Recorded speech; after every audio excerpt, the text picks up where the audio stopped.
All right. You guys asked. I'm going to show you. Today, we're going to cover how I sharpen an axe. This is my Gränsforsbruk, pronounced something like that, from Sweden. I've had this axe close to 30 years. I love good tools. If you take care of them, they're going to last. So I'm going to show you how to put an awesome edge on an axe very simply. And it won't take you but 10-15 minutes. You need a good mill file. Depending on the size of the axe or the tool, this would work with large knives. This would work with a machete. This would work with maybe a scissor style hedge trimmer, like the old school hedge trimmers. Big blades like that. This will work just perfect. So I'm going to use this larger mill file. A mill file is different than a bastard file, where the teeth all go one way. A bastard file, if you look at it close, goes both ways. So I'm going to use a mill file, and we want a good clean mill file. If your file is gummed up with metal debris or junk, it's not going to do a good job of cutting. So we're going to need this, a good mill file, and then sandpaper. Sandpaper, how are we going to use sandpaper? Well, I'm going to show you. I mean, really, what's a sharpening stone? It's abrasive, right? So sandpaper isn't abrasive. I'm going to use 150 grit. I'm going to use 220 grit.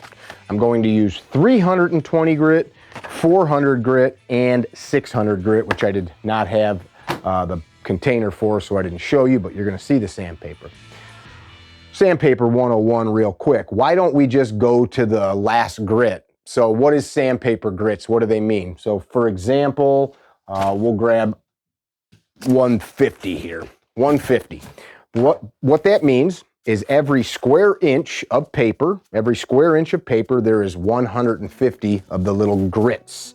And there's a lot more to know about sandpaper than that, but basically what you need to know is the lower the number, the more coarse the paper. So if you had 50 grit sandpaper, which is something we would use sanding hardwood floors to strip the finish off, you'd have 50 grits per square inch. Conversely, you go to 400 grit. Now this is starting to feel like something you'd file your fingernails with, very smooth. Every square inch, you guessed it, there's 400 pieces of grit every square inch of paper. So why don't we just go finest one? I want to use this as my last, or in this case, we're going to go to 600. Why don't I just use this? Well, if you think about it, the grits, those little bits that are in the sandpaper, are scratching the surface, be it wood or the metal. They're literally putting scratches into the surface. So if I try to go straight to 400 grit and I've got some metal to remove, this is not going to do a very good job. So I'm going to start with the 150, which is still fairly medium paper, but for metal finishing, that's pretty coarse stuff. But this is an axe. This is not a kitchen knife for filleting meat, for example, that you want a razor's edge on. And we're going to talk a little bit about the shape of the axe as we progress here. But we want to go progressively to the next higher grit, to the next higher grit, to the next higher grit. And the reason that we're doing that is the slightly finer grit, again, higher the number, the finer the paper. So the next finer grit, the easier it's going to be to wipe out and smooth out those scratches from the previous heavier grit. Make sense? So we're first going to start with the file. So we'll say that the file is going to be the rough work. And a couple safety things. Even though I'm not doing anything like with rotary tools, I'm going to put some safety glasses on. I have an eye injury. To me, it's too simple not to. These are awesome prescription impact resistant lenses from my friends at Tactical RX. We do have a discount code for them, which is CarryTrainer, tacticalrx.com. They have prescription and non-prescription lenses. So what I'm going to do is I'm going to clamp this axe right to the edge of my workbench here, which I'm going to do quite simply with a couple of carpenter clamps, right? So I'm going to get this guy right where I want to work on it. And before I start filing, I will move you guys closer so that we have a good view. And this axe is not beat up. I took care of it. I take care of it. I'm not out pounding on the on roots or something. But there is a few dings, and as I move the camera closer, you'll see them. So this first process is going to be to remove some of those dings. The shape of the axe is important. If we look at an axe, it looks kind of like this, right? It's not a straight point, and that's important. Why we have that gentle curve that comes to the point is because these things are kind of like a hammer, right? They're pounding into wood. We want as much metal around that point as possible to keep it strong. If this thing was sharpened like a kitchen knife or a hunting knife, it would just bend over and peen and be dull constantly. So the shape is important. I'm not trying to reshape the axe. I'm trying to remove any big dings, true the edge up, which I'll show you here with the camera angle, and then we'll go to the sandpaper. Let's check that out. So you can see there's a little ding right there. For the most part, it's in pretty good shape. I'm just running my finger along the edge here. I can feel, and don't do this with a sharp knife. This is pretty dull right now. I can feel a few little burrs. So we're gonna get the angle set up here. First is I'm gonna very gently file a few strokes, and what it's gonna do is I'm gonna highlight the edge with some clean metal on it, just so I can see where I'm at and make sure that I am not, one, rounding this over, or two, too steep. So just gently, I'm going to make a few passes here. And as we move this from one end to the other, I am also moving back, filing across the blade. I'm going to come this way so I don't block you. Yep. That's nice. I love me a good sharp file. And I want to be careful as I get to the end. I'm going to see if I can zoom in here to show you what I'm looking at. You see now how I've started to create that line where we see the new metal. You see on the end here, because of my carelessness actually, I'm walking the file off so you can see it's wider. Which, wider, what does that mean? It means that this is going to be thinner here. I don't want that, or that's going to be weak. So I have to be cautious as I am filing. So I'm going to be a little more careful. Part of the challenge here is I'm trying not to hide the angle from you guys. And you know it's cutting. One, I can see the metal shavings falling, but also, just so you guys can see, I'll catch these shavings down here.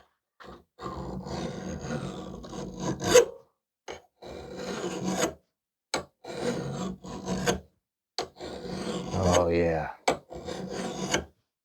You know, you can tell a lot. I don't know if you can see them. They're so fine. Just looks like dust in my hand. You can tell a lot about a person by the way they take care of their tools.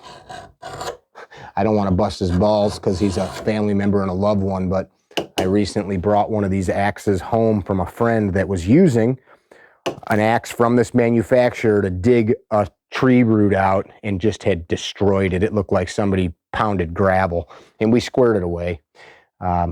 Take care of your stuff. Like I said, this thing's over 30 years old. So I'm going to work this a little bit. I got this burr here. Just want to get that out.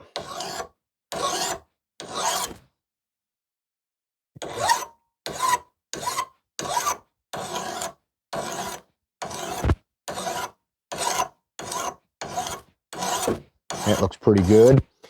And now again, you'll see that edge. To you guys in the camera, it looks like it's about maybe 1/8 of an inch wide. So now I'm going to walk that back. So my file is going to slowly be walked back as I am progressing so that I keep that nice arc. There's all that nice grit. You see how that's becoming wider now? It's becoming wider as I go.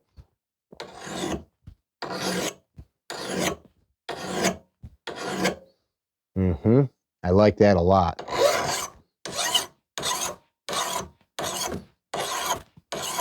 I'm going to give it just a couple more passes here, and then I'm going to flip it over, and we'll work the other side. But even with me talking, this doesn't take very long at all.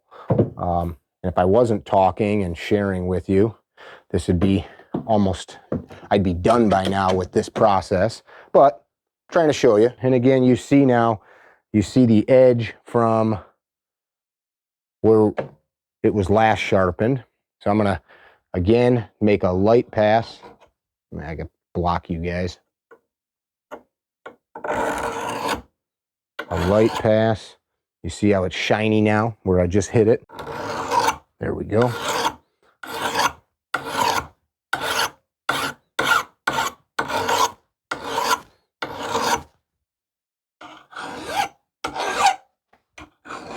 And I'm not applying a lot of force. We don't need a lot of force here at all. We do want to be careful because at this point, this thing's going to start to be getting sharp if we're doing our job. Got that burr still up here that I'm working out that we saw on the other side of the axe. And now here's a pro tip. As you look along this and I use the light to hit it, I can see, and we'll see what it looks like to you guys. Yeah, you can see it right here.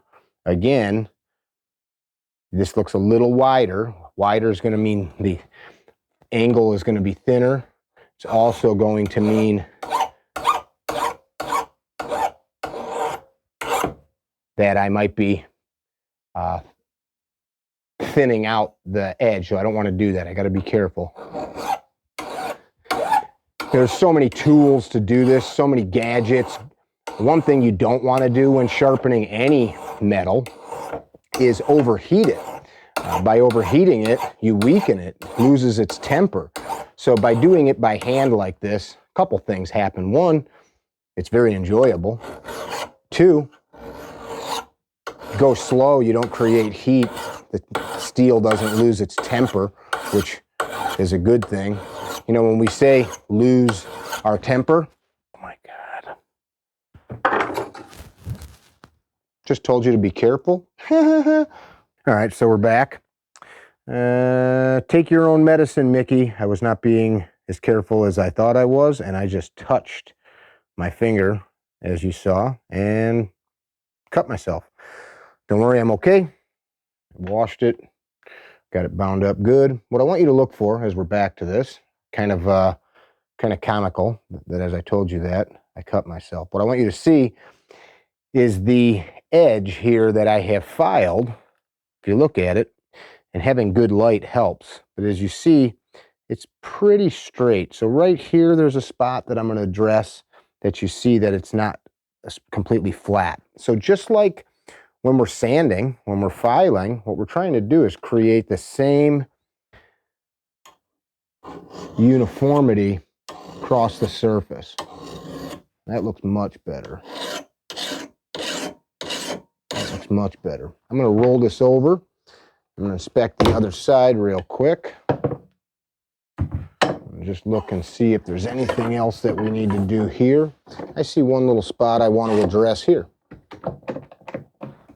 So same thing. As we look at this, there's a couple little rough spots through here that we don't see uniformity. And now, because we've got the edge dressed and straight, now what we're going to do is I'm going to follow the contour of that axe bevel that the manufacturer put on there. Just going to walk that back a little bit. I'm really happy with that. I don't want to mess with it. So now we're going to go straight to sandpaper. I'm going to start out with the 150 grit. I've got this nice leather pad on my workbench. And what we're going to do is we are going to physically sand the blade. And I'm going to do this without the paper. I'm going to show you. I'm going to apply a little pressure right onto the blade, and I'm going to pull the blade back and forth across the sandpaper. And like I said, we're going to start at the heaviest grit. So for us, we're going to do 150 to start. So it's going to look something like this. And I'm just going to apply light pressure, not a lot. And all I'm trying to do is gently pull the blade across the paper. And now we're removing, if we think about it, we're removing the marks from the file. So you can see by looking at the blade here, I didn't apply enough pressure here. You see that that line kind of comes up where now you're seeing the file marks. So I need to carefully make sure I apply pressure in that direction. Let me do a few strokes and I'll show you. It's better. Let's do a few more. Oh yeah, now we're getting it. You see that? How that's starting to look like one smooth line? I've got the same thing here. And this is taking a lot longer than it's going to take you because I'm talking to you. So now we'll go the other way. Same thing. I just push away now. Push away. And we're going to be careful, right guys? We're being careful, unlike what I just did. Something else that you can do, use gloves, right? If you want to use some gloves, use some heavy calfskin or leather gloves like that. I'm going to do a few more and I'll inspect it. I'm liking on that. I'm going to do a few more though, because what I got to do is I got to get rid of the marks from the file before I go to a finer grit, because that finer grit's not going to be strong enough to cut through this. So I've got some work to do right here, you can see, and a touch in the middle. So let's do that. Now you might watch this and say, man, why don't you just do this on a belt sander or on a disc grinder? Well, you are never going to get as quality a finish as we're about to put on this axe as if you use some type of rotary equipment. That's a fact. This allows us to take off minimal material. And again, remember we mentioned overheating of the axe? That is one thing I don't want. Ooh, that's looking sexy.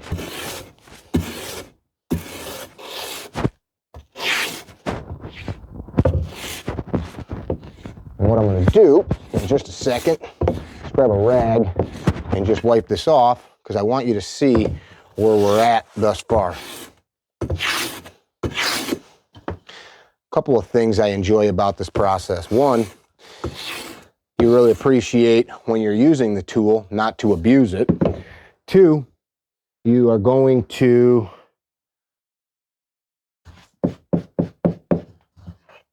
learn as you go. All right, I clean this off a little bit so that you can see that's already starting to brighten up. Cleaning it off a little bit, I see a few more spots I want to touch up, because I really want to show you guys how to do a great job. So I want to do a great job for you.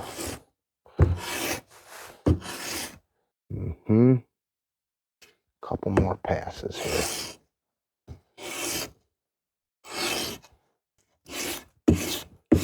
So we'll say the first grit of sandpaper is the real heavy workload after the initial workup with the file. I mean, look at that. Look at that. It's already looking like, if you bought this and you saw that, you'd say, damn, that looks beautiful, doesn't it? Well, we're not even close to being done yet. Isn't that nice? A couple more passes. I keep telling you a couple more, but it's not that I'm a perfectionist. I just want to do a great job for you so you see what you're capable of. I've got all the gadgets. I've got all the frickin' gadgets for sharpening knives and stuff. I tell you, the pros, some of the best in the world that do this stuff for a living, just sharpen the stuff by hand. From a chef to a logger to a tradesman. One of my mentors, his name's Alois Hastreiter. Alois is my nephew Kanan's great-grandpa on his dad's side. He was a German cabinet maker, and he was probably one of the finest craftsmen that I've ever known in my life. Excellent, excellent craftsman. And that man could sharpen the snot out of a chisel or a planer or a shaper blade, or you name it. He could sharpen the stuff. He's still with us, actually. God bless him. Wow, this is getting sharp. All right, so now we're at the 220 grit. And we're not dragging the head of the axe, right? I'm using that bevel that's on the axe. I'm feeling it as I go. I'm pushing and I'm lifting as I go. You see that? I'm lifting as I go. It's like this motion. It's this motion, and that's how I'm getting the shape of the axe to stay correct. See that? But I don't want to drag the actual edge either. Got to be careful. And because the axe is not a straight blade, right, I have to angle where I'm applying pressure. And I kind of do it like maybe in quarters. Here's the top quarter, here's the next quarter, here's the bottom 3/4, and here's the bottom. I'm just where I'm applying pressure. It's a thing of feel. It's not just how it looks, but it's also feel. This is starting to feel really great too, by the way. Let's see what it looks like when we knock the dust off of it. Pretty beautiful, huh? No fancy equipment either. Some cheap sandpaper and a $15 file. Let's get a few more strokes. Yes, I said strokes. One thing to keep in mind, so all that gray, that's steel filings, right?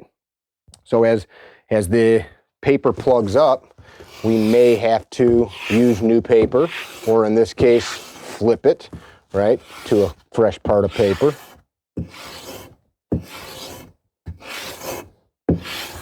Hope you're learning something.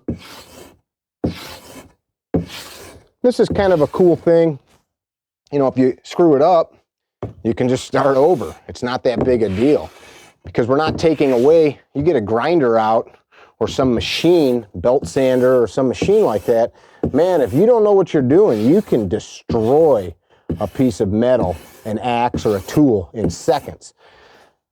Because we are working slow and controlled here, it's pretty hard to screw this up as long as you are being mindful. And of course, you don't want to cut yourself. Yeah, I get it.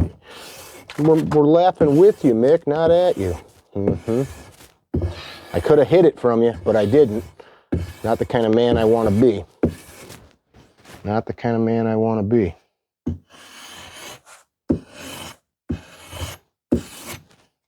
Man, that's looking sexy. Let's clean it off here. And guess what? Guess what? It's time to go to the next grit. So that's 220. Let's get 220 out of there. Next one, 320. Here we go.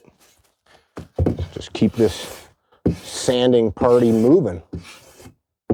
So you guessed it. Now we're going to take out the 220 scratches and we're going to impart 320 scratches. So if you're doing furniture refinishing, hardwood floor sanding, even painting, and you're doing some like nice trim work, that's what you're doing. You are, when you're moving through the grits like that.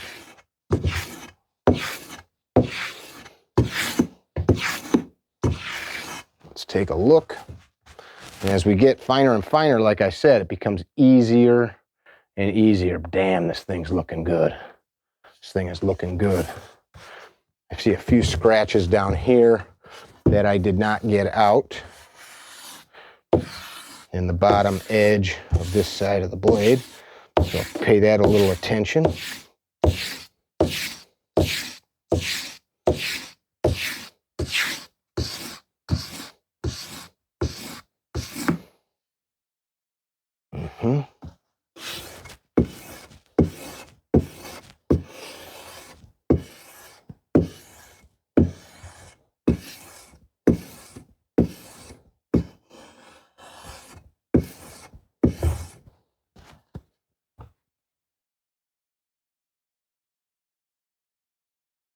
It's looking great.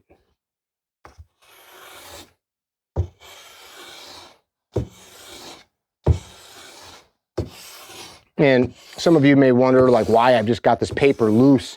You can see that just the pressure of me pushing down holds it on my work surface.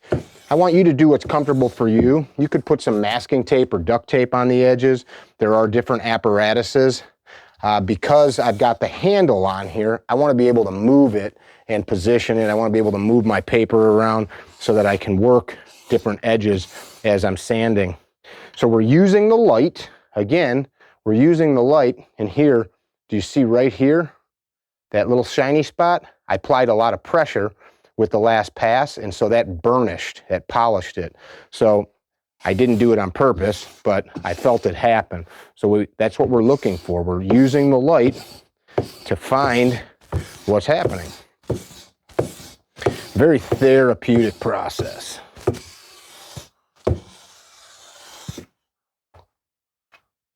Oh, that's looking great. We're almost ready for the next grit.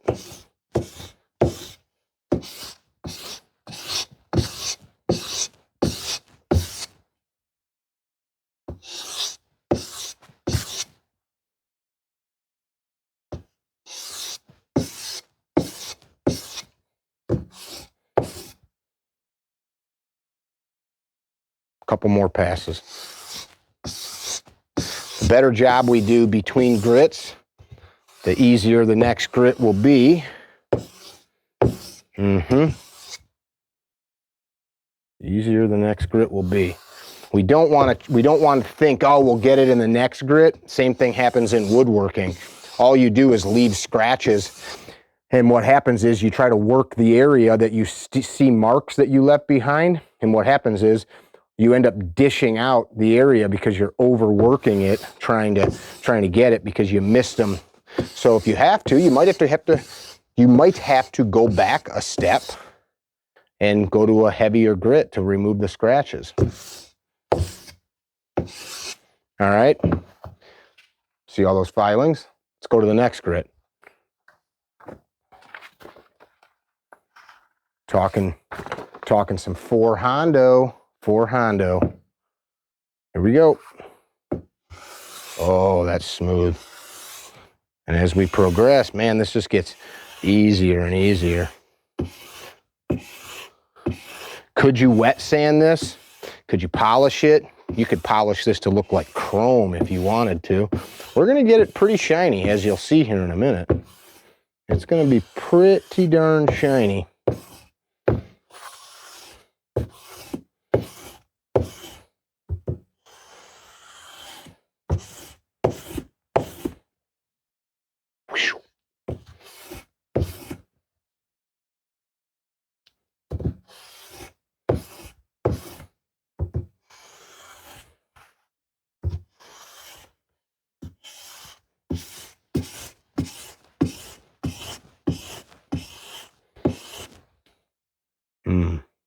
Don't buy cheap sandpaper either. It'll plug up on you way too fast.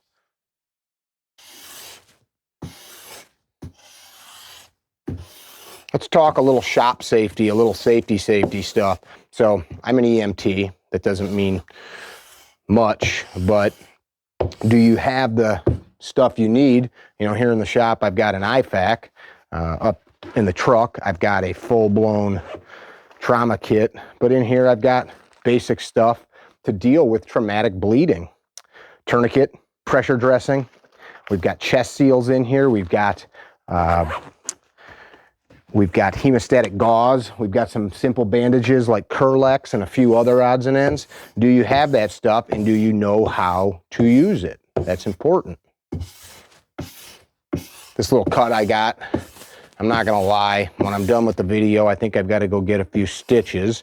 Not because I'm scared of the cut, but because I don't think it's gonna heal healthy on its own. It kind of was deep, unfortunately.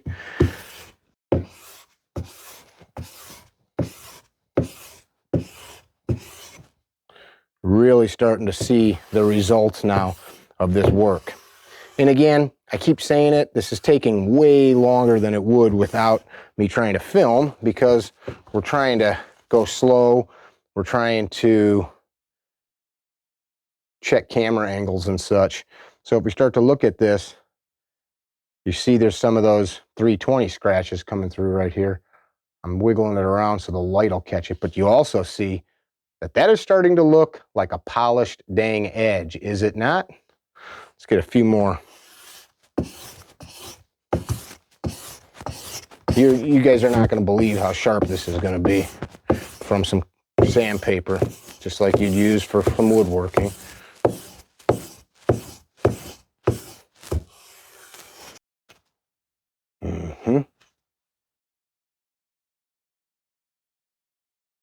Yeah, that's sexy. All right, do a couple more passes, and then we're going to jump again.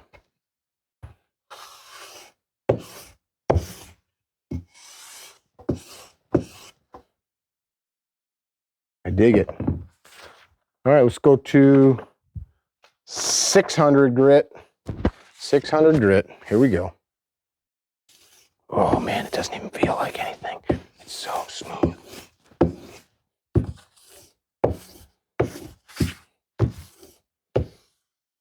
Wow, that's polishing the snot out of it.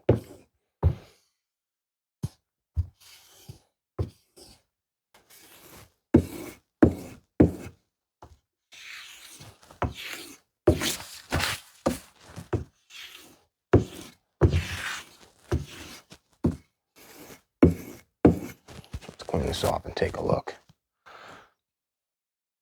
All right, now you're starting to see that we're developing a mirror. We could keep playing with this until you could brush your teeth in that edge. Let's grab a little scrap of paper and just see how sharp we got this bad boy. All right, let's see what she does. Got a little pearl drill here, our pearl drill. Great shooting drill. Check this out.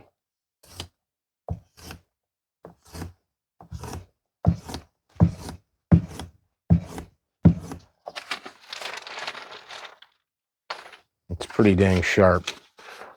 And as stated, you can keep going. For an axe, I mean, I can use this thing for crafts. Check this out. we can cut the number 3 right out there if we want to. Let's go on to the next thing. Let's do a little maintenance. So just as a general protectant, take a little bit of our gunfighter oil. Don't need a lot.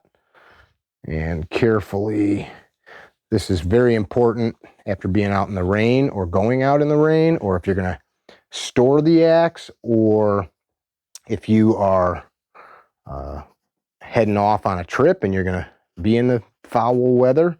Rust will ruin an axe. Just going to wipe it down. All I'm looking to do is just coat it. So I just coated that up. Cool. Now let's make the axe safe, and let's get her in the scabbard. And I'll show you the last thing I'm going to do.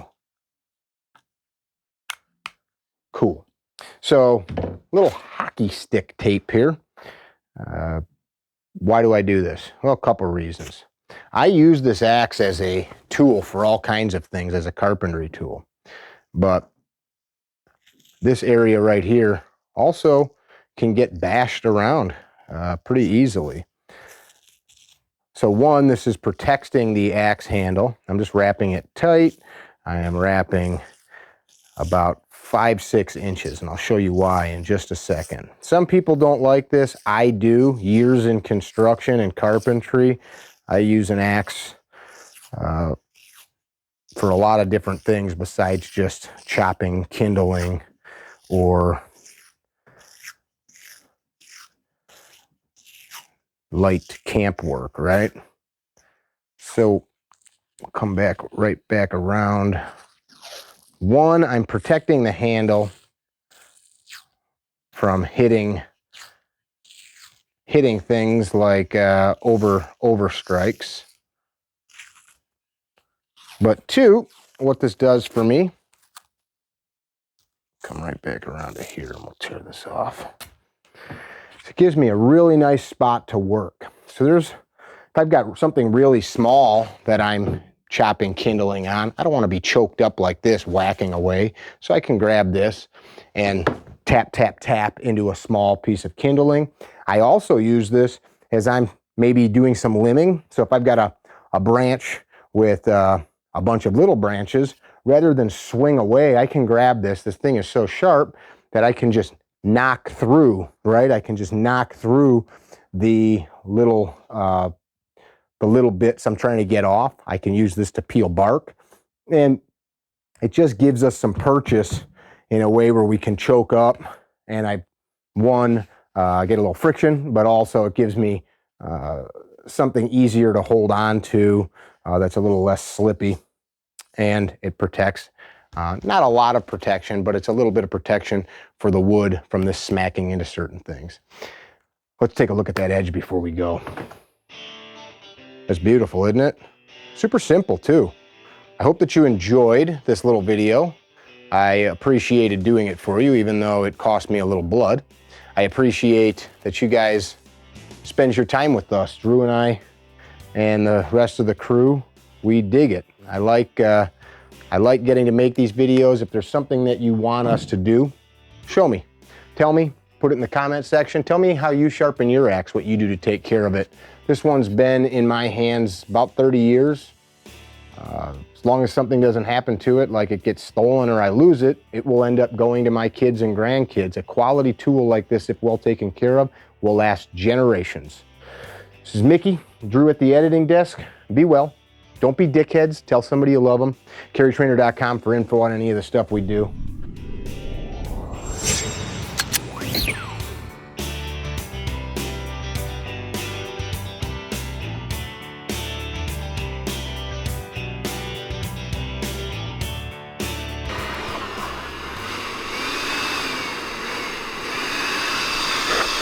Hi, this is Chef Kent at Z Catering, and I'm here with my great friend Jeff Smith of Colorado Craft Beef. We are both here at the CarryTrainer S12 event in November 2021, and we are showcasing TA Target's grill that they sent out. Incredible grill, incredible beef for an incredible event. Jeff, you want to talk a little bit about the beef? Yeah, so today we are actually going to be using a flat iron steak for a steak salad that Chef Kent personally designed. We're going to be putting these steaks on the TA Target's grills. They're running about 600 degrees right now. The flat iron steak is the second most tender steak on the animal. There's enough steak here that's all the flat iron from about 6 steers. So when we start to think about the level of care that goes into the event, from the food, the great vendors like TA Targets, the care we get from CarryTrainer, it's second to none. We're going to showcase 2 of their grill tops. One a flat grill, and then the second one will be a grate. Both fantastic. Last night we were getting temperatures of 900, right? I believe we did get to 900. The steaks cooked pretty well.